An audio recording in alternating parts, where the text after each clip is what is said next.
Hi there, this is Laura Barish from Alta Golden, and today we're going to talk about gloves. Now when we're out and about, we want to protect ourselves, or, as healthcare workers, we're working with people and dealing with bodily fluids.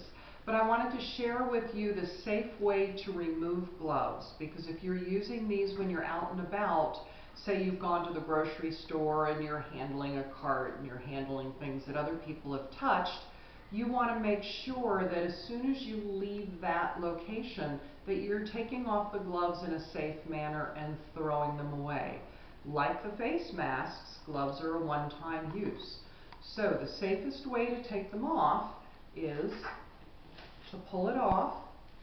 We're going to put that one in the other hand, and we're pulling that off, and now it's ready to go into the trash. And anything that might have been in that glove is contained.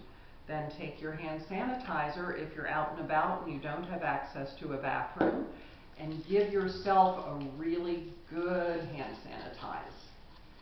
And that is yet another way to help you keep safe. Be well, take care.